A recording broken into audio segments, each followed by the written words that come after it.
Okay, so the first episode of Stuff Lovers, we're gonna talk about probably like one of the biggest fandoms that exist. Because there's lots of people that are a fan of it, and it kind of started the whole nerd thing. Well, I guess Star Trek started the nerd thing, but Star Wars was there also. And today, as our guest, as the Stuff Lovers, we have local comedian Daniel Pewewardy. Hello. He also does normal officey things during the day, but by night, he's making jokes. I'm like the resident Star Wars librarian at the library. Oh yeah, so like all the other librarians come to you if they're doing a Star Wars event? Nah, I don't think so. No. I think there's, You're not that. You're not I think there's bigger Star Wars fans than me. Yeah. When I worked there, they used to ask me about Batman all the time, and I was like, I guess I just look like they were profiling me as a Batman fan. I will claim resident Batman fan. I guess one other is like you look like you like Looney Tunes. You look like you like Looney Tunes? That's not a fun thing to look like.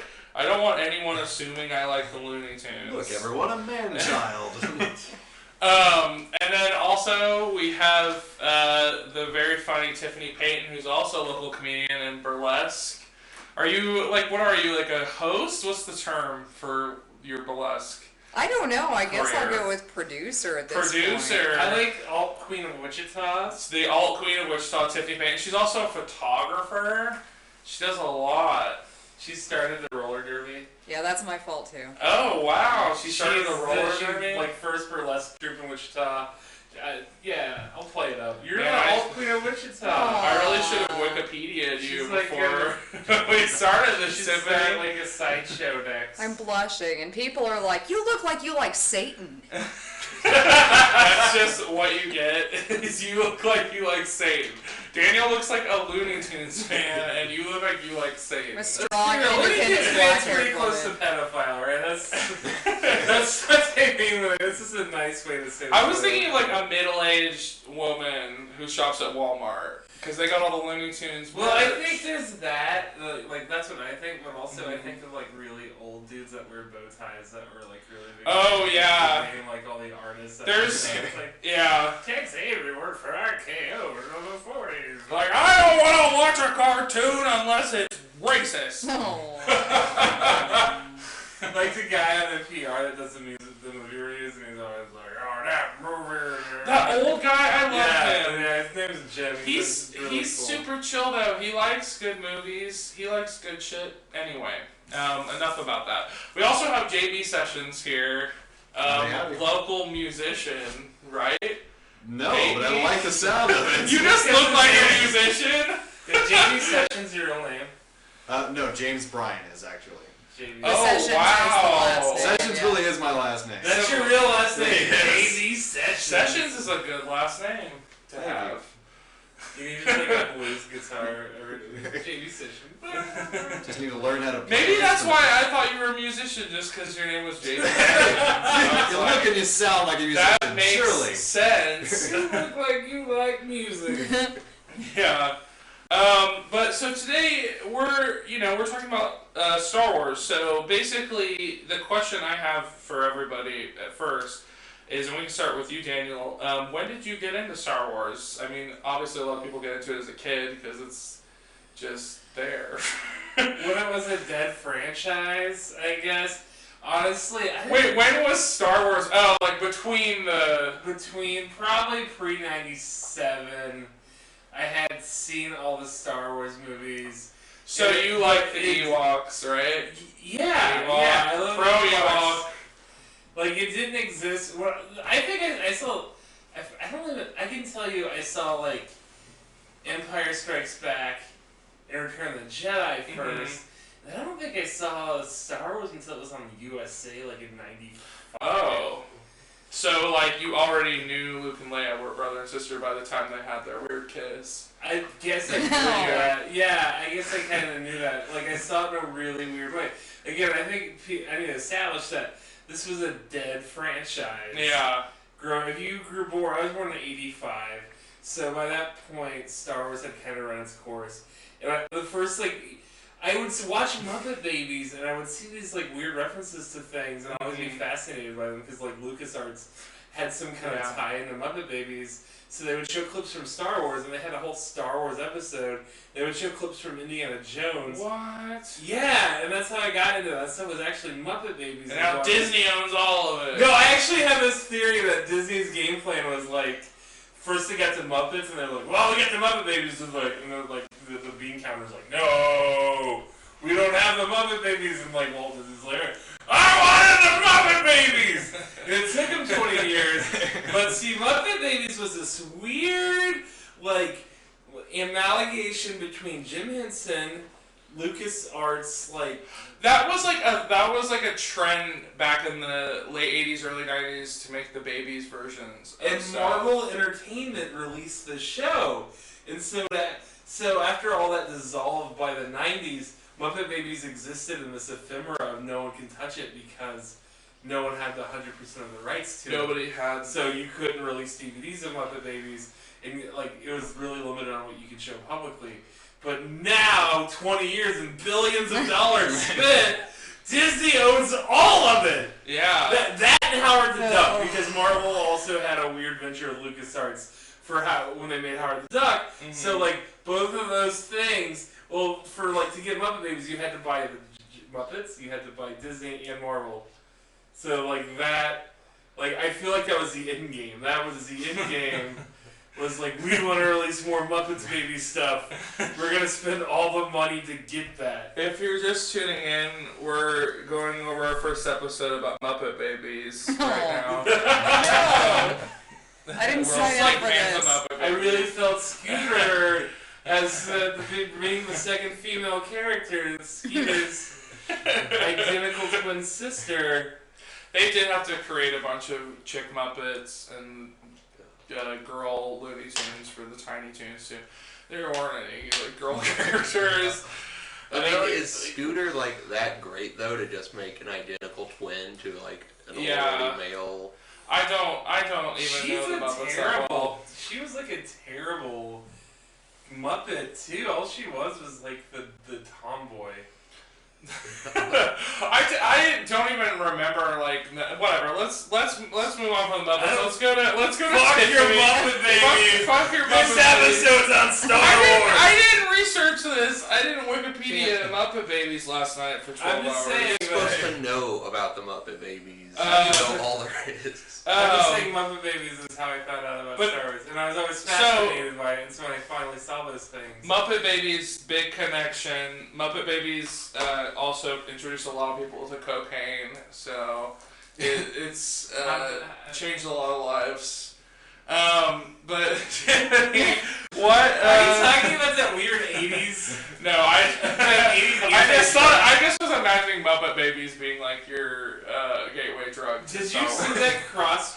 Do you guys remember that late 80s the kid smokes crack and then he runs into all these cartoons? Yes, I've seen that, and I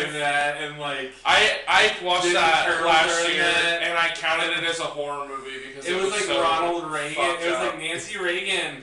They got all these cartoon characters from Ghostbusters. And then it's every it would take 20 minutes to list all the cards. Anyway, but let's go to Tiffany so that we can ask her when she got into Star Wars. Tying into the whole cocaine thing, I grew up with my grandparents as my father was a drug dealer. Oh, okay. So he was never around, but he'd left certain things, with the family while he departed on his adventures in dealing drugs. And one of those things was a record collection, and there was actually Return of the Jedi score.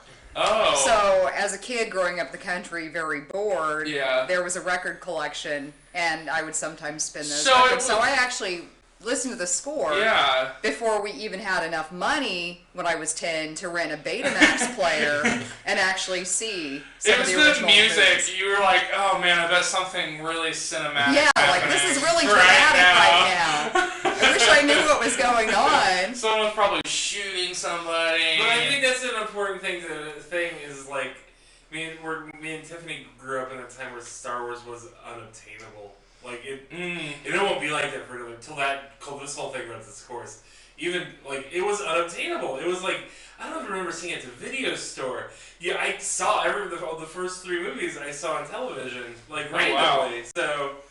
And I remember friends like, hey, have you seen this? I'm like, no. We have a dish, like a gigantic dish that's the size of a swimming pool, and that's how we get, entertainment streamed into the house. That's it. Like, no, I haven't seen anything. I live in the goddamn country. See, and you guys are just a few years older than us, but I think it was like when I was a kid when they released the VHS of all 3 of them or whatever, because my rich cousins had it, and that was how I saw it. It was an expensive VHS. Yeah, that was a big deal. Yeah. And my rich cousins had it, and they had everything. And one of my rich cousins is in a Kirby commercial, but that was because he was a good actor. I think.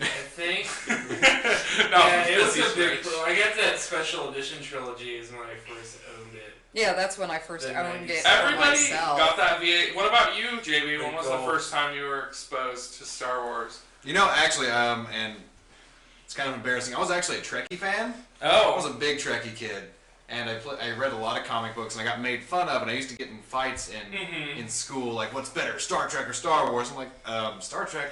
Duh. Yeah. Because I'd never seen Star Wars.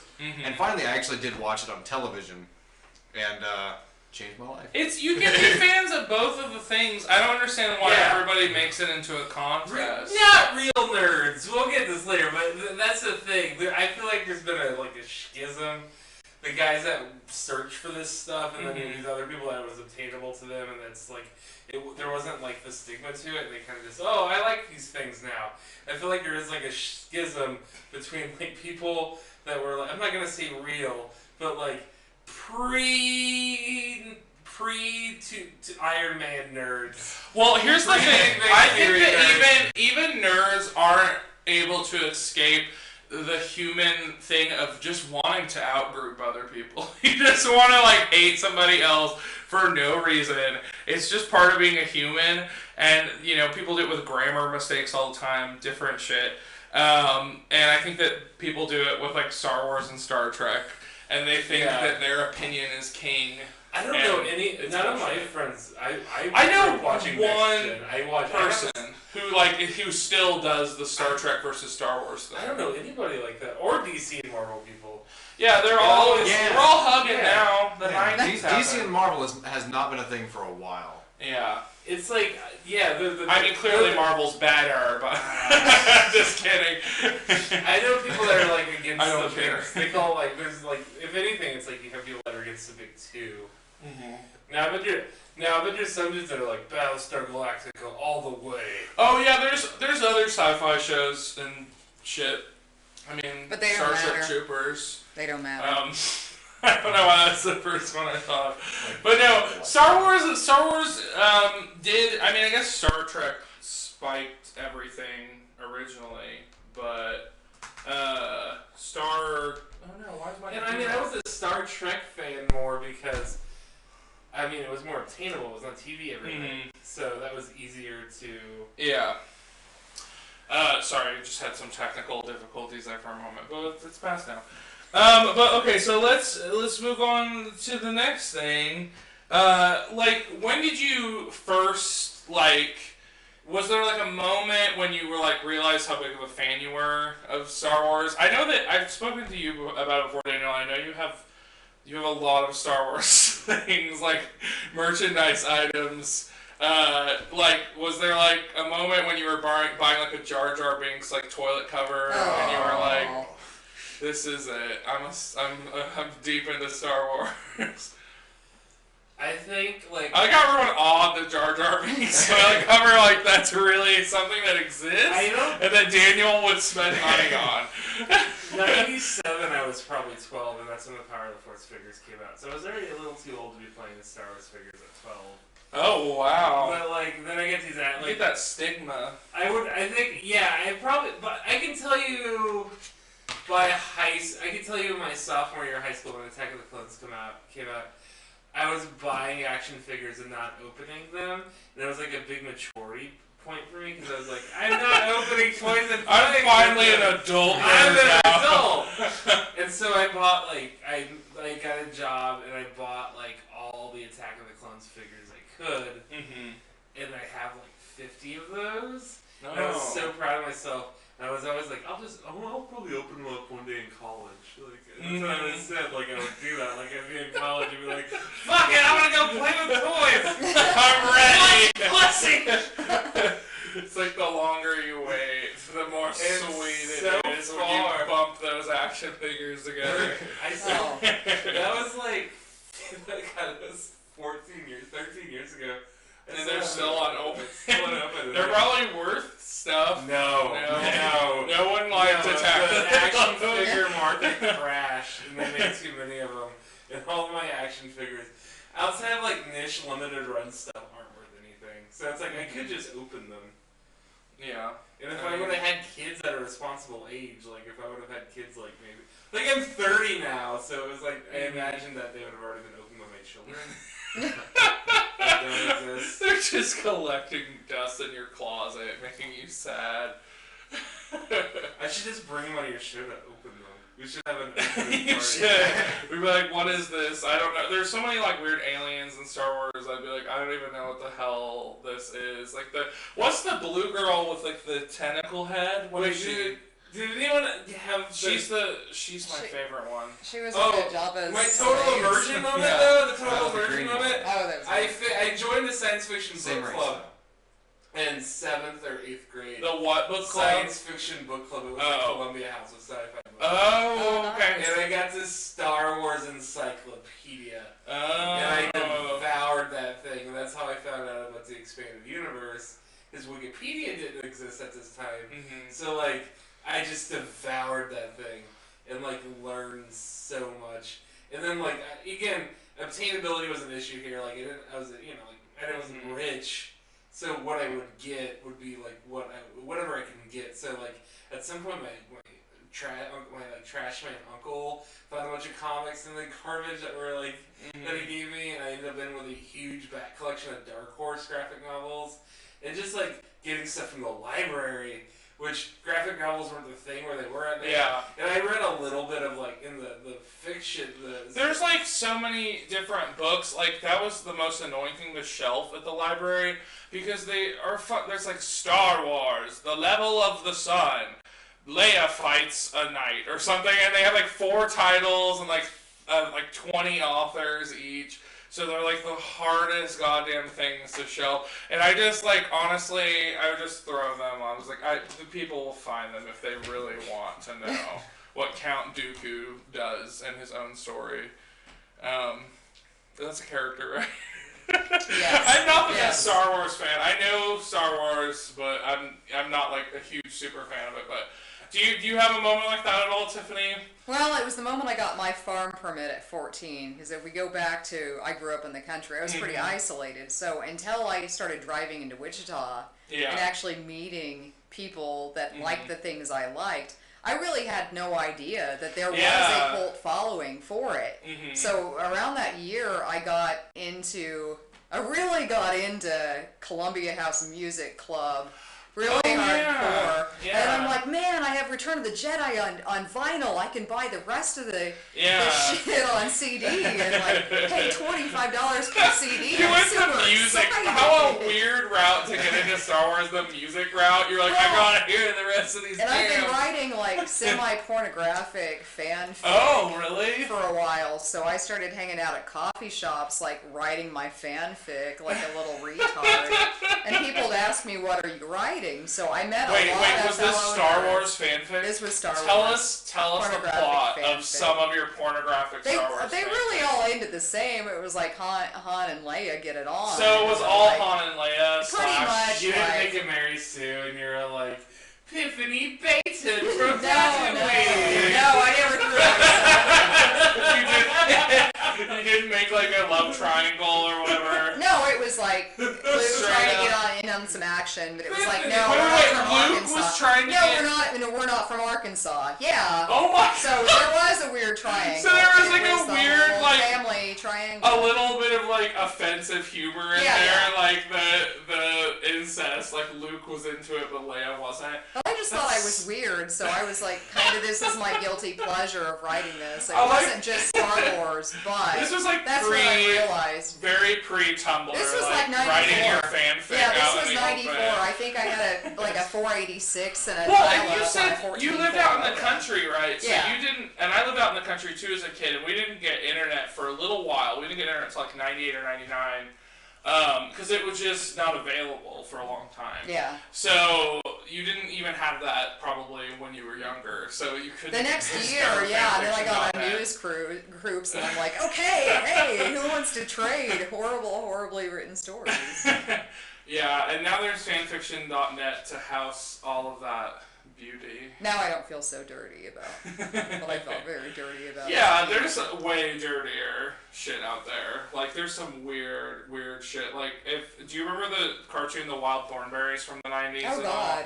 There was, like, the older sister with, like, the blonde hair that, like, covered her eye. I read a fanfiction once where it was just, like, her, like, she went off into a club in South Africa, and then this guy fingered her on a dance floor. And I was like, who wrote this? Why is this here?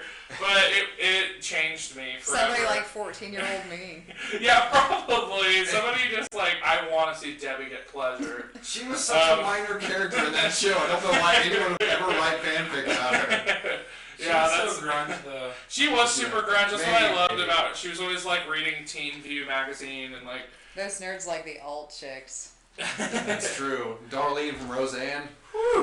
Yeah, 90s alt chicks. I'm happy to learn you're willing to let our podcast go off on this tangent, but you had a problem with the Muppet Babies. I don't know the Muppet Babies. I know the Wild Thornberries very well, so. There's Very, a point very in the well. 90s where like things were trying to be, Clerks came out and like everyone was trying to be like, the kids like Star Wars references, let's put Star Wars references and everything. I think that's There was like an episode of Darlene where like DJ was watching Star Wars or something. No, I mean, yeah, there's Like- because DJ wanted to become a director. There's like a whole. I mean, like that's just like I think middle-aged white guys loved Star Wars, so that's why there were so many references to it and everything. Because all the TV writers were into it, and they're still into it. There's still Star Wars references on every. I mean, like watch 30 Rock. It's Yeah, like, but that kind chock-full. of came from Kevin Smith. That was Yeah, like, definitely. Yeah, like Clerks. People realize like we can talk about the things we like, Yeah. and people dig it. Like, and so that's when that I think that changed. That Kevin means, Smith changed I think everything. Kevin Smith, as much as he's annoying now, like he made. I mean, I had the like just like about That's really Star rude, Wars. Daniel. I would never say that. What? That's really rude, Daniel. I would never say that Kevin Smith has changed. I think he's still the same person. We just changed. We've all changed. I saw Cop Out and I said, wow, this is just as great as Clerks. I love Cop Out. No, I feel like that too is like every. I don't know if this was for every nerd, but it's like then you get to like Kevin Smith, and then you realize when you're like, I saw like, I think I went through my Kevin Smith phase in 7th or 8th grade, and then I was like, oh, it's okay to like these things and talk about them constantly. Yeah. Like talk about. No, them Kevin. Yeah, about Kevin them. Smith was great for pop culture. Like, I mean, he was really, like, his dialogue's really pop cultured and seasoned with it, and that became a huge thing in the '90s. A really huge thing in the '90s. So that's partly due to him and other people. But anyway, okay. So let me ask you another thing. What's the nerdiest thing you have done for Star Wars, you would say? Because I have a friend, I have to say I have a friend who she bought like a whole Stormtrooper costume and now just can dress as a Stormtrooper whenever she spent her whole goddamn tax return on it. It was like $2,000 on a Stormtrooper costume. So all I'm saying is top that, people I brought on my podcast to talk about Star Wars. I got it. Go. Well, You got one? I did burlesque out of a Chewbacca costume to a dubstep rendition of the Cantina theme song. I think that's pretty deep into it. Yeah. So, like, what was it, like a sexy Chewbacca? Like you were wearing like a fur dress or something? Well, I mean, there's the Whore-Bacca costume. If you search sexy Chewbacca, there were a couple of different versions of it. They were all just a little bit too much for me, so I made my own. But Yeah. I mean, it was still sexy Chewbacca. It was a short dress, and I've got big old Trumpy goth boots that I put fur on, and big leg warmers, and the bandolier, and the whole Did you nine do yards. the chewy noise? I did not. I can't make the noise. Who can? I can't either. I can't either. No. No one I can. feel shame. I can't do it. So no, I I didn't. just Ray Romano. It's like, Yeah, just go into your room, Romano. Brad. I don't have any like. I've bought Star Wars stuff. I don't think I spent more than like $100. I don't even know how. Like, what's the weirdest merchandise item that you have? Boy. Oh, you just went down a dark Flashlight, road. that That's fine. flashlight insert. I would say when it comes to Star Wars merchandise, let me think for a second. I own like replica lightsabers. Like the fancy, like George Lucas approved. I own like this I own those like 12-inch dolls of like Biggs and Wedge Antilles that are kind of weird. I don't Wait, think who were Biggs and Wedge Antilles? They were X-Wing pilots. Biggs died at the fire. Oh yeah, all the fodder yeah, who gets yeah. killed. Wedge Antilles is like the best. Why is the fat one called Porkins? Everyone is like always talking about that. Like, why did he do that? Was that a real joke? Or I have no clue. I feel like they knew what they were George doing Lucas when they back- named the fat character George Porkins. Lucas backpedals so much on shit. It's like really hard to keep track of his Yeah. inspiration because he lies constantly. Well, and was it something that he actually named, or a lot like all of the things he got fan named? Yeah, no, they call him Porkins. Okay. No, he's called Porkins in the movie. Yes. Yes, I totally that's a missed fact. that. I've Yeah, seen Porkins. it. It's not a Jawa situation. It's not like It's the same. Hammerhead. Oh yeah. Where like they called him Hammerhead, and then he got whatever his name was after that. And like Ponda Baba was called Walrus Man for a while, and then Well, like, okay, so we kind of went into that zone. So let's talk about that. Like, how do you guys feel I about haven't the said the prequels? most nerdiest thing yet. Oh, okay. Say the I most nerdiest thing. I snuck into a John Williams concert. You snuck into the John Williams concert? Me and my aunt Was snuck into Tiffany there? She was like, I gotta catch it live. I snuck in, and I like snuck around and had to avoid ushers. It was at the Hollywood Bowl, and like just like snuck around like because we didn't have tickets, so it was like moving constantly, so we didn't get caught. And then just to hear the dun dun. That's all he played. Dun, dun. Just on repeat. He did a medley. He did a fucking medley where he just played, like, he did Jaws, Indiana Jones, Star Wars, Superman, all in like a 5-minute song, and then he spent the whole rest of the fucking time playing like the Catch Me If You Can score. Like he was really, Ooh, that's a good score. like he was though. really proud of it, and he played a whole lot of Harry Potter. Oh, really? Harry Yeah. Potter's good too. So is Jurassic Park. He did Jurassic Park, right? And the John medley. Williams. And the medley. Do, So, do, like, do, so yeah, I do. heard like a part of a Star Wars song, and as I was going, all these kids, you could buy these lightsabers. I bought one. So like when he played Star Wars, like the 30 seconds of Star Wars, all the kids with the lightsabers, including myself, these like little plastic toys were like, yeah. It sounds like a gratifying moment. Like to be Well, there. to see the guy who made the music. Yeah, no, I'm not trying to belittle you. Like it really does seem like a gratifying moment. I mean, yeah, that Sounds experience. like a viable moment. That now. experience A is snapshot like, of that's the probably my I mean, sometimes what it comes down to with this nerd stuff is like experiences over like whatever you can own and like. Yeah, it's like anytime me and Ben go to Comic-Con, we just like we sit there for a panel, and then afterwards we're like, well, that was great. Now I have that in my memory. That's what I'm learning more. Like I went to the comic book convention this past weekend. I didn't buy crap except I walked. Yeah. But I have a sketchbook and I pay artists to do art in the book. So like That sounds like fun. I need to do so like that. I do that more, and I feel like it's more gratifying because you get to meet the artist, you get an original piece of artwork that no one else has. It's a more unique experience rather than buying like, you know. What Daniel was saying is to support indie artists at conventions, especially.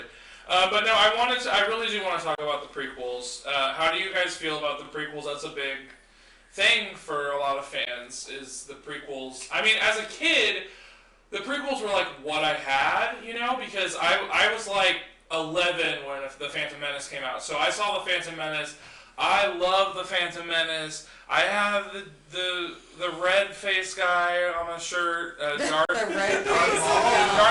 I didn't rewatch the prequels for this. I had Darth Maul on a shirt, and I went as Jar Jar Binks for Halloween. I fucking love Jar Jar, which is like so shameful now because I feel like Jar Jar's like a racist caricature somehow. Yeah. He's a little bit of a racist caricature. I don't know. Like, I mean, if they could have done one or the other. They could have had to make a movie about they could have done one or the other. They could have had him talk like the folksy old black person, or they could have done the slave thing. They didn't need to do both. Like, where he was like, "I'm gonna be your slave, Obi-Wan, because you saved," or Qui-Gon, whoever saved his life. And then he was like, "I'm gonna be like your slave," and it was like. Don't do that, George Lucas. Ahmed Best tells people he was Jar Jar. Like, no. Actor. Oh, no. He could live his life and no one would know. Like, Ahmed Best, no one knows what he looks like. I feel bad for him, I'd say, like, no, I'm not, no. Jar Jar wasn't that bad, guy. He could never mention that he was Jar Jar. Do you like the Ewoks, Tiffany? I'm from the old school, so yeah. So here's the thing: is there's some people who like older fans who were like kids when the first two came out. When the third one came out, it felt like the prequels to them, kind of. And you don't like the Ewoks? No, I do not like the Ewoks. Why? Explain why you don't like the cutest things on Earth. No, they are adorable. I'm loading this. I knew I put a bullseye on my chest as soon as I said it. Ewoks are adorable. I feel like they kind of cheapened the entire experience of Star Wars for me because it's like, oh look, they're cute and cuddly. They were the Jar Jar of their time. Well, yeah, but and that's how I kind of feel about Ewoks. At least they don't talk. Yeah, they didn't talk. They did too. You didn't have to listen to them. Dude, Ewoks just look like Jawas with like they're just cuter. Yeah, without the hoods. Okay, but like the Ewoks, like everyone's problem with it is how the Ewoks beat the stormtroopers. And it's like, how does anyone beat the stormtroopers? Because they're fucking bad at their jobs. They don't do anything right. Around. Those guys are just kind of tired. Yeah. I think you see the inside view of their mask, and they can't see anything. It really is just black. They like forgot to put the visor in. There's like air conditioning in the suits in Star Wars world, not in the like actors. Oh yeah. Probably in the new movies. They've probably been ACs in this. Who knows how it's done? I don't. I'm not. I honestly, I'm an adult now, so I don't lie. But I love the prequels when they came out, and I'll say it now. I never told anyone this, but I always liked them. I saw every single one. There's nothing wrong with that. No, there's not. I mean, they're terrible movies. Say that. There's nothing wrong with that. No, I'm just kidding. I thought Yoda fighting was pretty good. Yeah. And people were mad that he went. This is what I was thinking about the other day. People were mad that he went CG with it. But it's like he's gonna fucking fight. Did you really want a Muppet Yoda? You wanted to see a Muppet like just flying across the screen? Flailing? Yeah. I want to see that. I want to see, I want J.J. Abrams to be like, we're taking all the CG out of the prequel. We're gonna Muppet Yoda fighting Christopher Lee. But since he's dead, he's gonna be the one that's computer generated. It was bad enough in episode 5 where you had Backpack Yoda. Yeah. They're training on the Dagobah system. That was horrible. It's really, I mean, it's like, it was Jim Henson's whatever, so it was just like the best he could do, you know, at the time. He evolved. I thought that it's not, I don't think it's that bad, but it does look like a puppet. But, you know. He had dead eyes. He did have dead eyes. Yeah, but he was dying, so. Yeah. I guess it makes sense. Sort of, yeah. You know what's really sad? Yoda died. Yes. I just watched him die last night, Yeah. and I'm still heartbroken.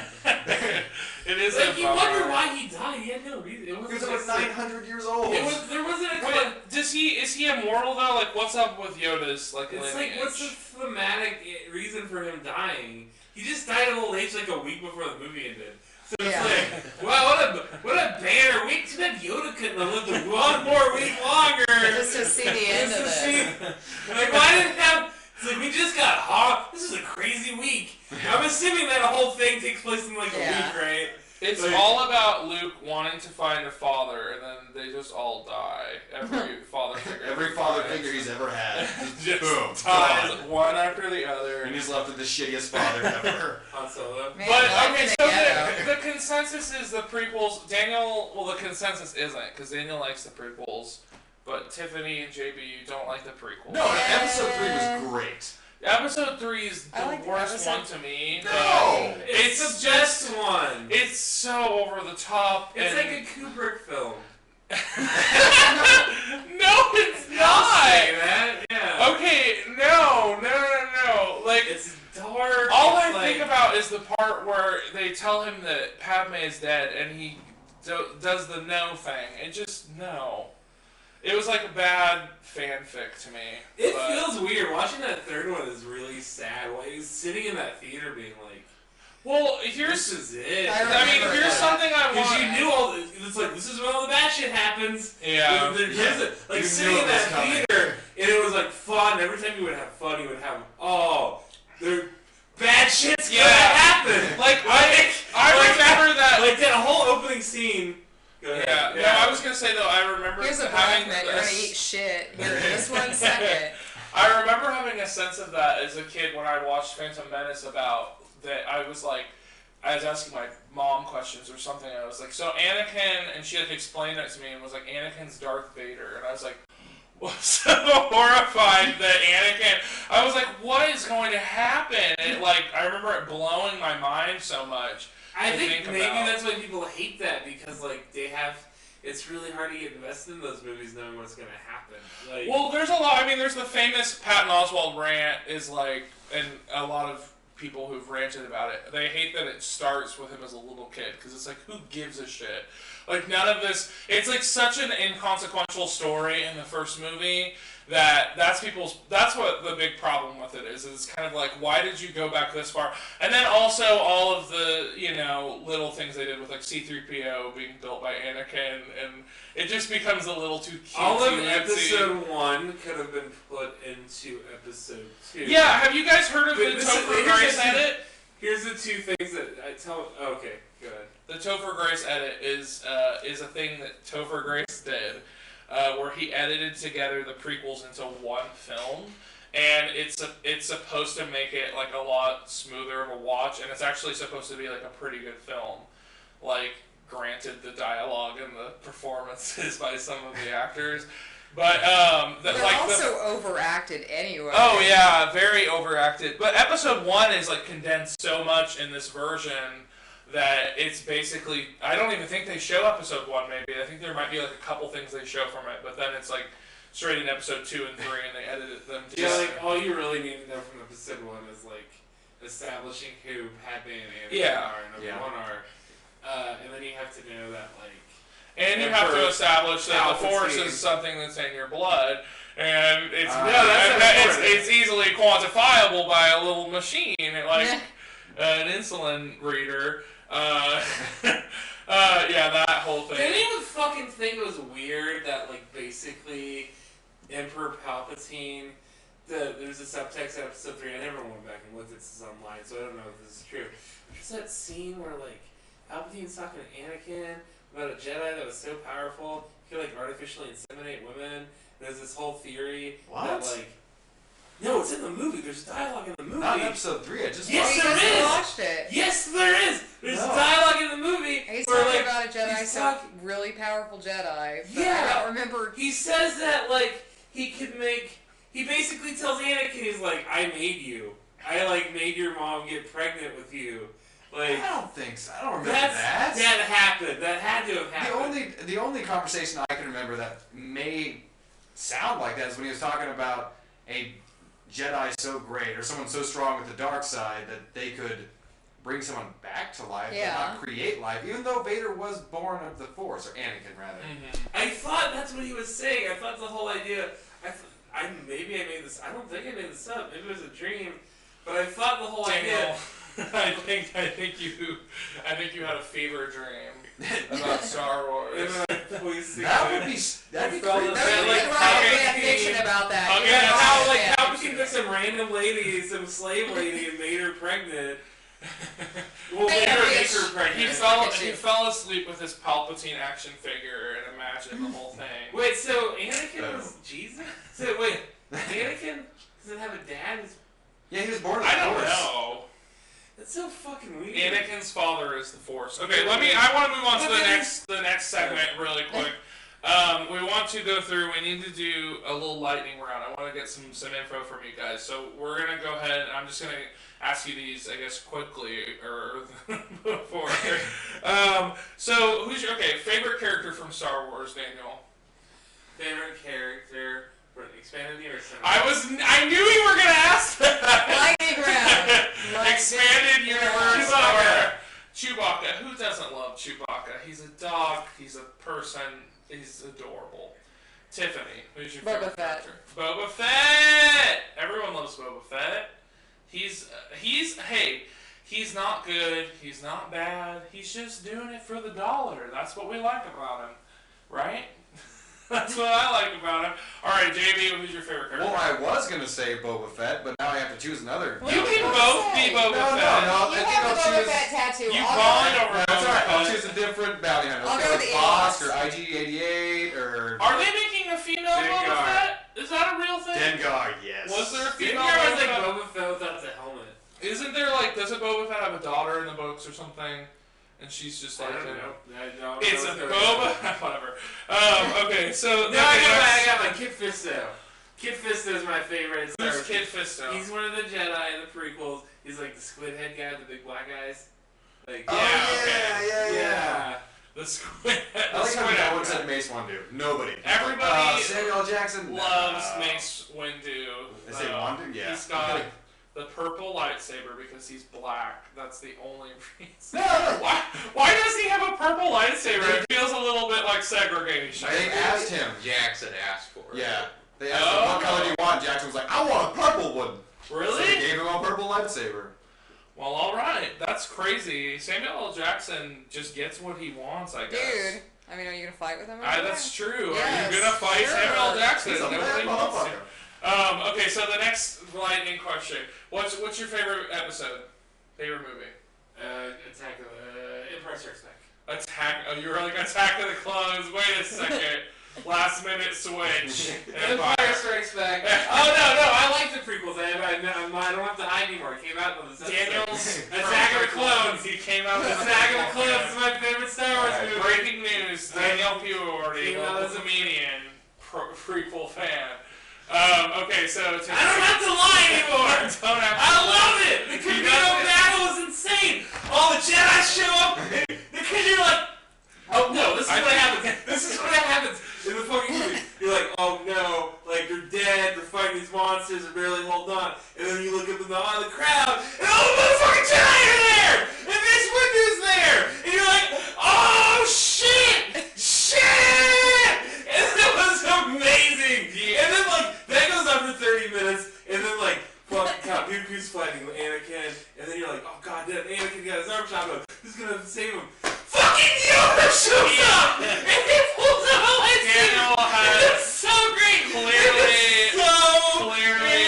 It's such a great. clearly you had a lot bottled up inside of you about this. I love Attack of the Clones. Daniel it gets better, people. You can be a fan of the prequel. This was my street parade, my Attack of the Clones street parade. I'm dressed like a Camino, just like running around the street. How does it feel to be free? Geonosis, a Geonosian. It feels great. It feels great to come out. I love it. Okay, Tiffany, what's your favorite episode? It would have to be Empire Strikes Back. Empire Strikes Back. Ewok You can fans, say- you JB. can say Britain. Ewoks aren't an Empire. Oh, Empire's the second one. Return of the Jedi. Return of the Jedi Ewoks. That's why I'm surprised you didn't say I failed. Return of the Jedi. Well, Return of the Jedi is the one I've seen the most, Well, but you have to go with Empire. everybody, Empire's is a great movie. It's just so good. It's like it's one of the perfect sequels because it takes what happened in the first one It doesn't like try to recreate what happened in the first one, but it's like kind of the same elements. And I don't know. I just think it works really well. Like they really knew what they were doing when they made that flick. I think. All right. So okay. This is my next part that I love. Really quick. I really want to talk about this a little bit. Fan theories. Does anybody have any fan theories that they love relating to Star Wars? Does anybody know any fan theories? Oh, there are lots and lots circulating. We don't need to get into a whole like YouTube breakdown of this fan theory. And you click on it, and it's like an hour long of just some guy like breathing into his mic like Jar Jar Binks actually invented the Force with his brain or whatever. But well, my favorite does involve your favorite character. What? Jar Jar being a Sith Lord. Oh, that one's a recent one that became was put into the light of the world. Ben was talking about that recently. JB's talked about it a lot. And the more So I think about it, the more break it down sense. for us in a short sense. Like what's basically give us the TLDR of the. Well, everything he's jacked up has worked really well for the dark side. That's okay. Yeah, that's oops, true. did I do that?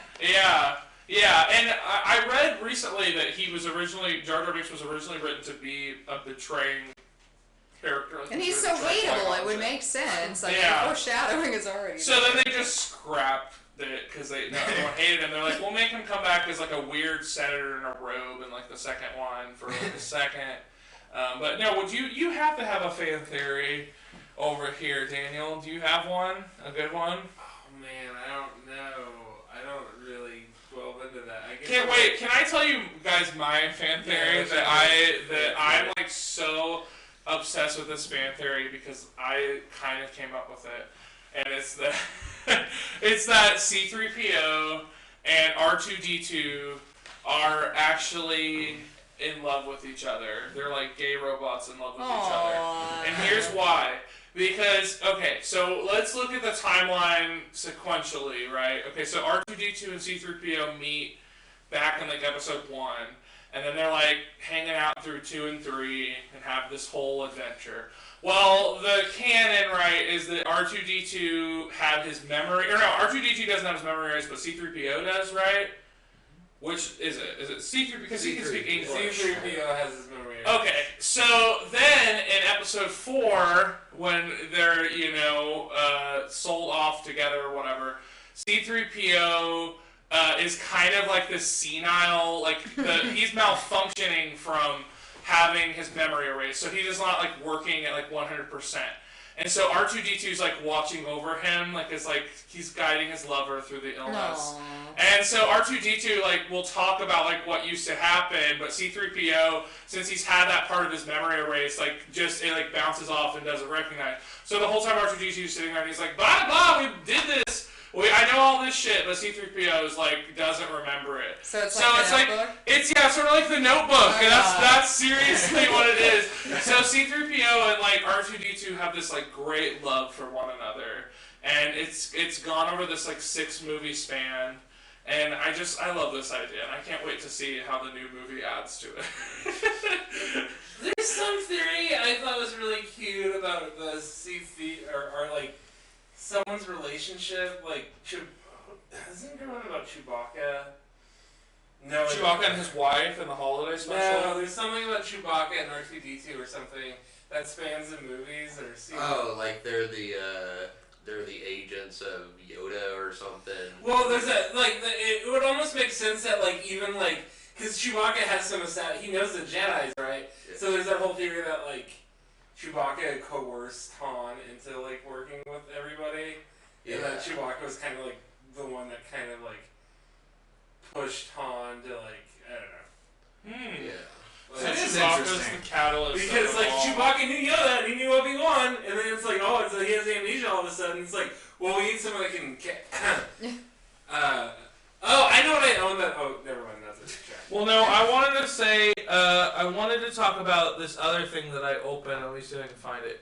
Okay, so there's this theory by this person that was made online that is sort of interesting. It's there's this thing called ring theory that all of these like scholars are obsessed with about this way of storytelling where you like repeat a motif or something and they like it's like you repeat a motif and that actually the movies like relate to each other. You know what? Let's not go over this because it's so complicated. I just remember, and I was like, holy shit.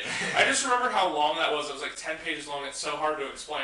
But basically, it's like you're supposed to watch the movies like in this like weird order. Like if you watch like oh yeah, like I've heard about this. Yeah, like the last one first, and then the first one. The last one, it's like a mirror. The last one and the first one. If you look at their like plot threads, the same things like happen in both of them. Like this thing happens, then this thing happens, then this thing happens, and then like the middle movies are also kind of the same way. But anyway, this guy he uses it as an argument for the prequels being good, but that's a fun one if you want to look that up. It's called the Star Wars String Theory or Ring Theory, the Star Wars Ring Theory. But yeah, so that's the thing that's out there. And we're almost close to the close of the show, so I'm gonna go ahead and I'm gonna do some trivia real quick. I just really only have 2 questions. So let me go ahead and I'll give this first one to you, Tiffany.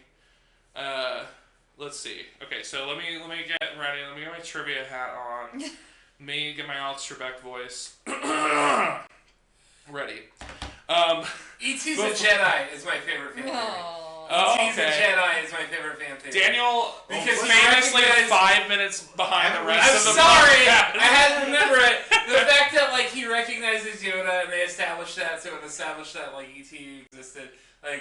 Like yeah, I like that whole. That's my favorite fan theory. Let's be honest, E.T.'s a brain damaged Jedi. Like he's not on full capacity. I love E.T. Like I don't want to talk shit. But he levitates the fucking bike. Yeah. Like yeah. he has all these. That's true. Like, he does have a light.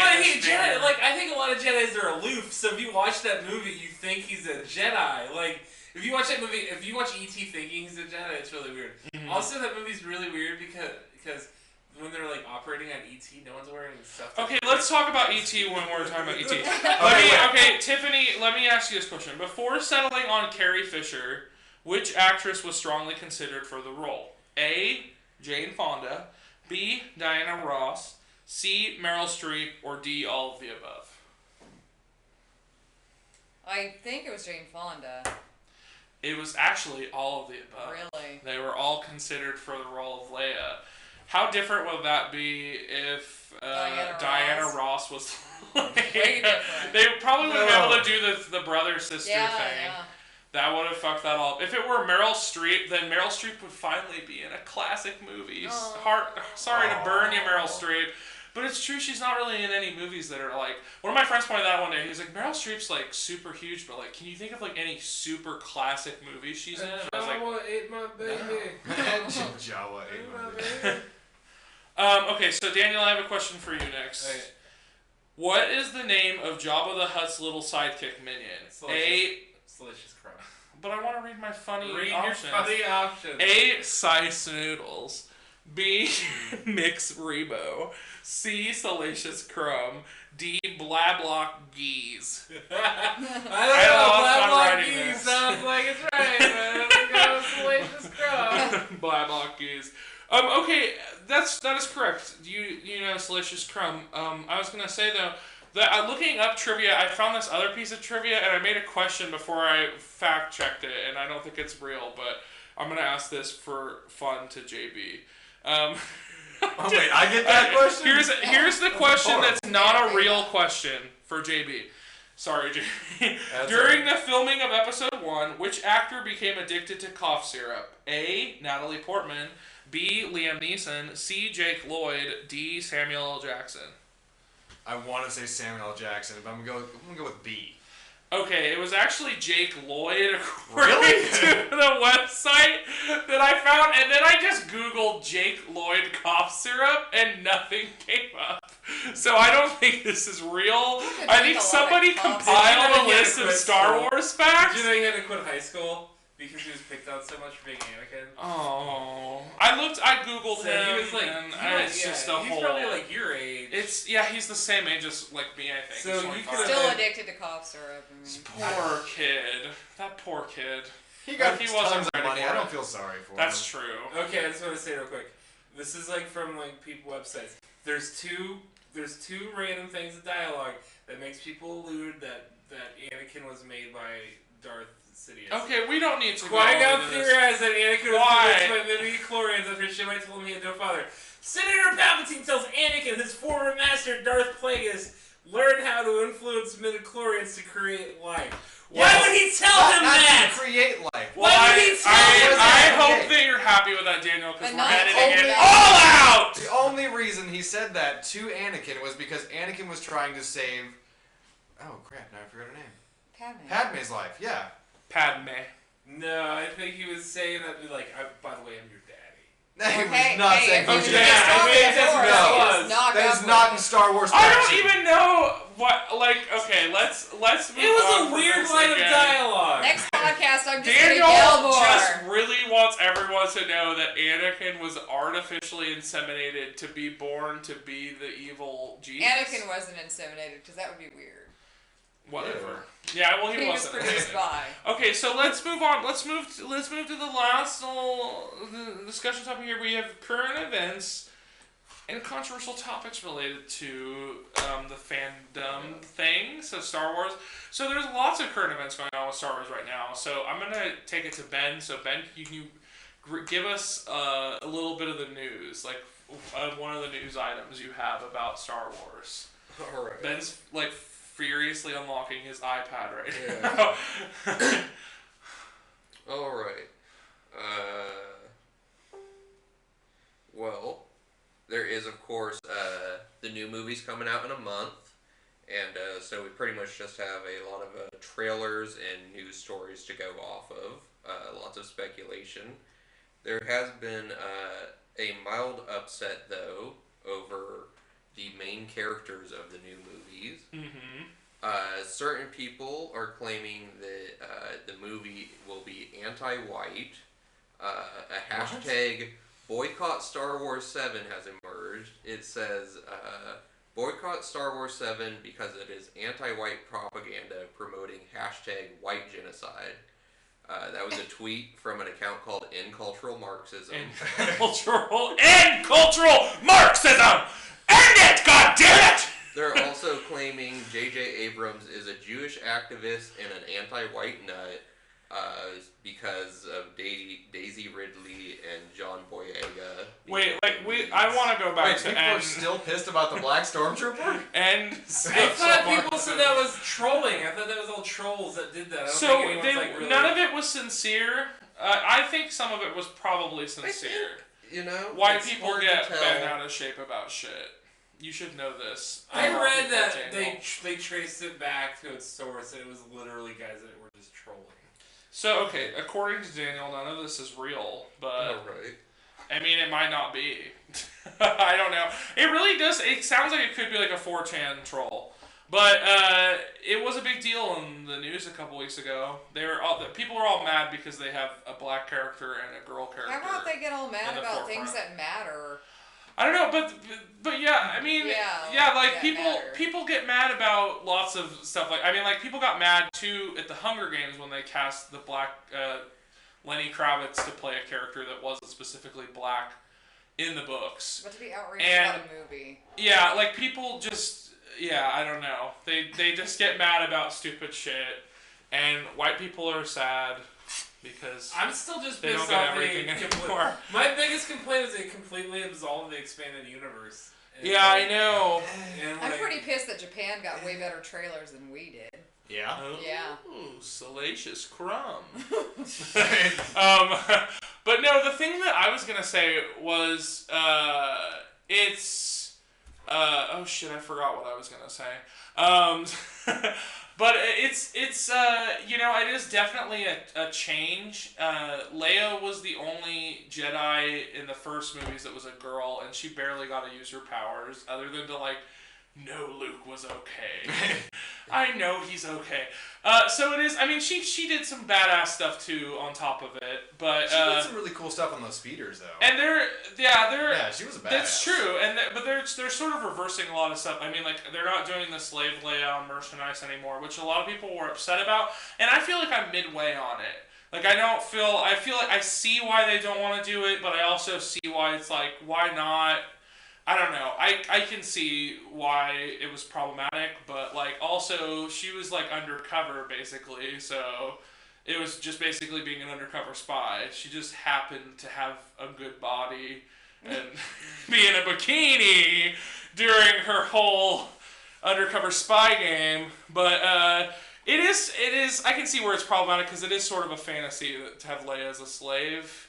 I'm kind of tired of the whole slave Leia trope. It wasn't really kind of getting annoying. Yeah, I mean, Leia's way cooler when she's doing other shit. Like I saw something that not was like Jabba the Hutt's like raping her. If you dress, yeah, that whole thing is like it is like the subtext would be she probably was raped. Yes, yeah. Or she at the very least had to give Jabba the Hutt a very unenthusiastic hand job. Yeah. Wherever his dick might be. Yeah, I think he's laying on it. I think so probably. I'd assume.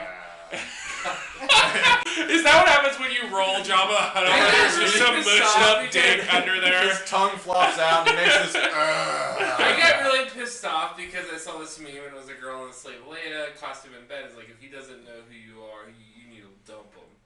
If he shows up, and I was like, hey, wouldn't that have already been established that that's what you do to see if someone knows who Star Wars is? Like, yeah, you probably should dump them because they're probably like an alien or they're like a Soviet sleeper. Yeah, how do you not know what this costume is? Slash, like, how selfish to start a relationship and then be like, day 15's here. It's the day I dress as slave Leia and test him. This is it. This is the last test. He didn't know what. He didn't know this like character, this popular outfit from a popular character from the biggest piece of cultural phenomenon of the last 40 years. Well, if he doesn't know it, so he is probably he's probably like 70. Yeah, that would be a thing. It's or like 7. He's like probably raised in a fucking vault. In like, a coma. Yeah. Church. With the Mormons. Yeah. Or worse. And then also, if it's like a relationship, if he doesn't know, be like, all right, we're gonna watch the movies. Yeah. That's how relationships are built. Just the Beep boop. Hey, this is Ben. We ran into some technical difficulties and we lost about the last 5 minutes of this episode. We did manage to salvage the plugs though, so let's head back to the show so our guests can tell you where you can check them out. And I want to give you a chance to talk about upcoming stuff that you're working on. So Daniel, do you have anything you want to pitch at all for the show? It's gonna go up. It's gonna go up probably in the next day or two. Dead Martin, November 25th. Dead Martin, November 25th. Great time. That's Friday, right? So there gonna be any Star Wars humor there at Dead Martin? Christmas humor. Is Danny Lambo gonna make an appearance? Danny Lambo will make an appearance. He's like my Darth Vader. So That's 27th. He's the darkness inside of you. Friday the 27th. Friday the 27th. Check that out. Very fun show at Roxy's downtown. Yeah. You can find tickets on their website, I'm sure. Organized by you, right? You organize it. No.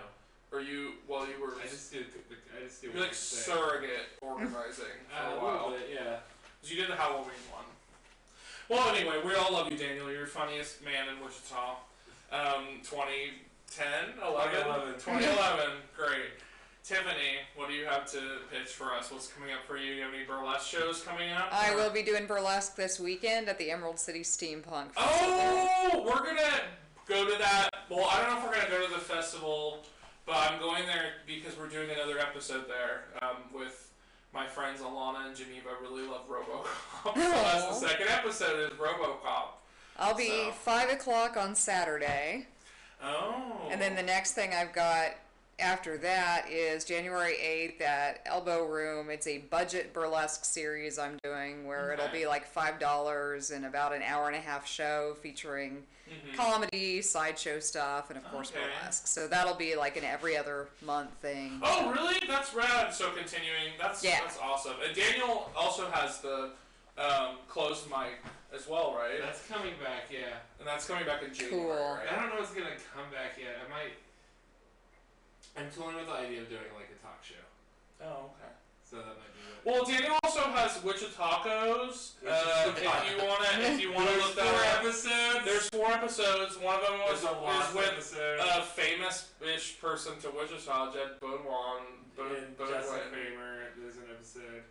I might have to bring it back. Yeah. See.